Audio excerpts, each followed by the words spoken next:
अल्हम्दुलिल्लाह अल्हम्दुलिल्लाहि वकफ़ा वस्सलातु वस्सलामु अला सय्यिदिल अंबिया अम्मा बाद अऊज़ु बिल्लाहिस समीइल अलीम मिनश शैतानिर रजीम बिस्मिल्लाहिर रहमानिर रहीम रब्बि हबली मिनस सालिहीन। ऐ मेरे रब, मुझे एक साले बेटा अता फरमा।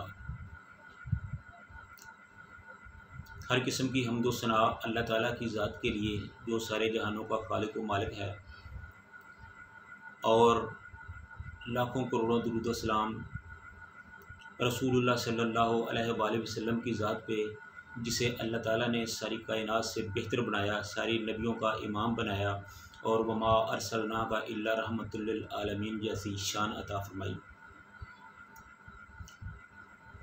जब हज़रत इब्राहीम अलैहिस्सलाम हिजरत करके फ़लस्तीन में पहुंच गए तो उस वक़्त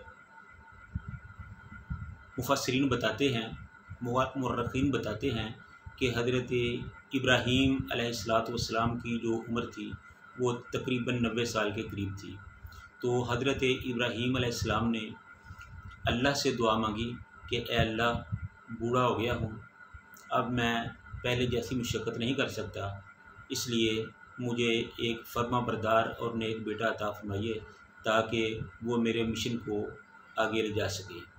अल्लाह ताला ने हज़रत इब्राहीम अलैहिस्सलातु वस्सलाम की इस दुआ को कबूल फरमाया और हज़रत इस्माईल अलैहिस्सलातु वस्सलाम जैसा अज़ीम फ़र्ज़ंद अता फरमाया। कुछ अर्सा के बाद हज़रत इब्राहीम अलैहिस्सलाम हज़रत अम्मा जी हाजरा और अपने बेटे हज़रत इस्माईल को लेकर मक्का की तरफ चल पड़े और मक्का की बेआबो गया सहरा में, जहाँ आजकल सफ़ा और मरवा की पहाड़ियाँ हैं, वहाँ ले आए और वहाँ अपनी बीवी और बच्चे को ठहराकर वापस पलट गए।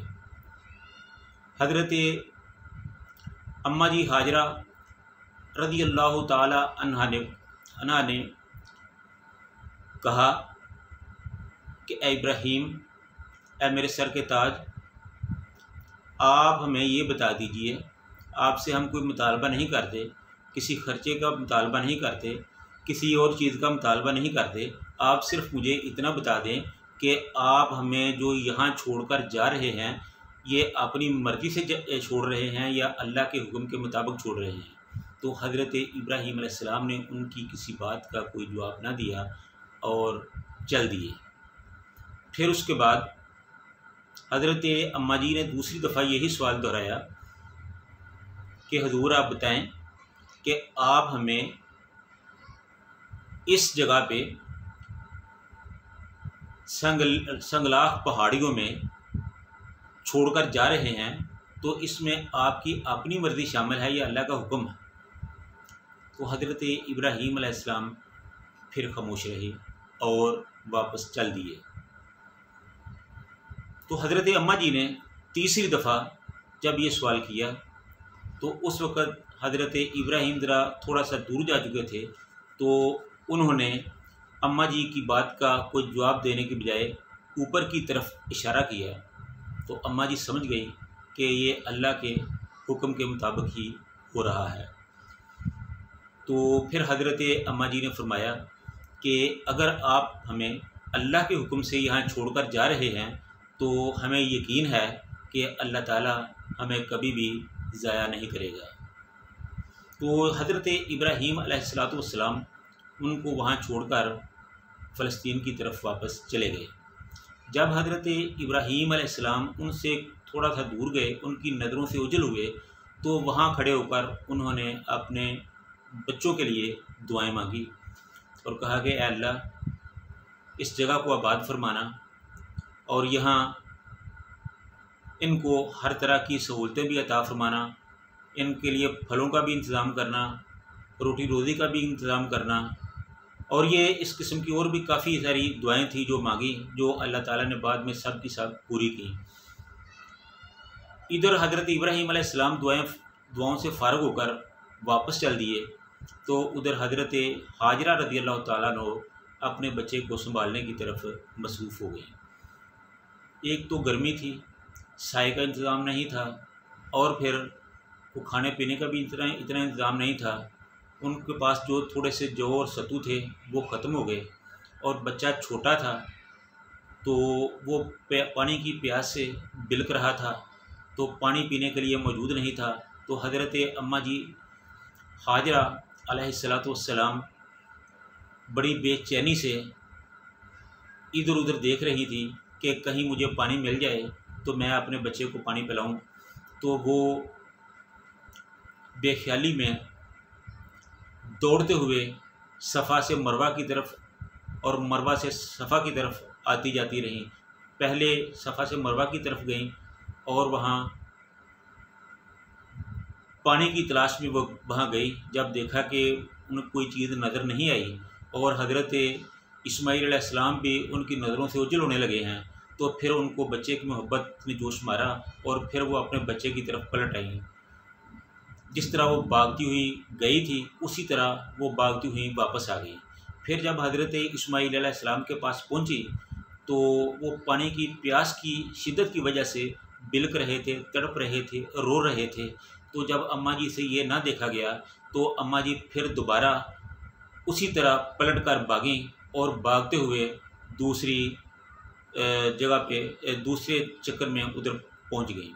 तो इस तरह इनको कमो पेश हज़रत अम्मा जी ने 7 चक्कर जो थे वो लगाए, कभी आ रही थी और कभी जा रही थी। तो आखिरी चक्कर में जब हज़रत इस्माईल अलैहिस्सलाम के पास पहुँची तो उन्होंने क्या देखा कि उनके पाँव से एक चश्मा जो है वो उबल रहा है, पानी जो है वो निकल रहा है। तो तारीख़दान मुफस्सिरीन ये बताते हैं, कुछ तो कहते हैं कि ये जो चश्मा था ये हज़रत इस्माईल अलैहिस्सलाम की एड़ी की वजह से, एड़ी ज़मीन पर लगने की वजह से वो चश्मा जारी हुआ था। और कुछ लोग ऐसे हैं जो कहते हैं कि जबरील अलैहिस्सलाम ने वहाँ आके अपना पर ज़मीन पर मारा था जिसकी वजह से ये चश्मा जारी हुआ था। बहरहाल जो भी हुआ होगा वहाँ अल्लाह ताला ने एक चश्मा जारी कर दिया। और जब पानी निकलने लगा तो देखते देखते वो पानी फैलने लगा।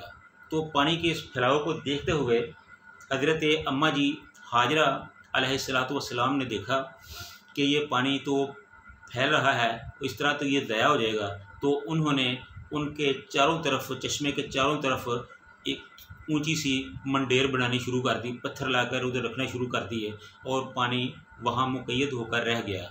और इस तरह उन्होंने वो पानी जो था हज़रत इस्माईल अलैहिस्सलाम को पिलाया और उस चश्मे का पानी जो था वो महफूज कर लिया।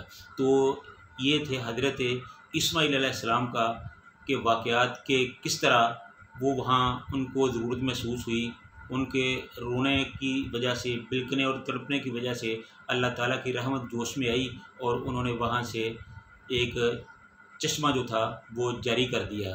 तो जब उसका पानी ज़्यादा फैलने लगा तो अम्मा जी ने कहा कि ज़म ज़म, ज़म ज़म का मतलब है कि दम रुक, ज़म ज़म रुक जा, रुक जा, यानी कि पानी को रुकने का कह रही थी और इसी की वजह से उसका नाम ही ज़मज़म पड़ गया। उस चश्मे को आज भी आब ज़मज़म ही कहा जाता है। तो इस तरह ये जो आब ज़मज़म का चश्मा था ये वजूद में आया। तो इस तरह उसके बाद जब वहाँ पानी आया, पानी निकल आया, तो फिर उस पानी की वजह से जो काफ़िलों वाले थे, बाहर से आने जाने वाले थे, वो उधर उनका आना जाना शुरू हो गया, आबादी बननी शुरू हो गई। तो इस तरह करके वहाँ आबादी के आसार, रहने बहने के आसार जो थे वो निकलने शुरू हो गए। तो ये थे हज़रत इब्राहीम, हज़रत इस्माईल और हज़रत अम्मा जी हाजरा रज़ी अल्लाह ताला अन्हा के कुछ मसाइल। तो आइंदा इसके आगे जो हुआ उसको हम अपने आइंदा प्रोग्राम में बयान करेंगे। अल्लाह ताला हम सबको इन वाक़यात को समझकर अमल करने की तौफ़ीक़ अता फ़रमाए। व आखिरु दावाना अनिल हम्दुलिल्लाहि रब्बिल आलमीन।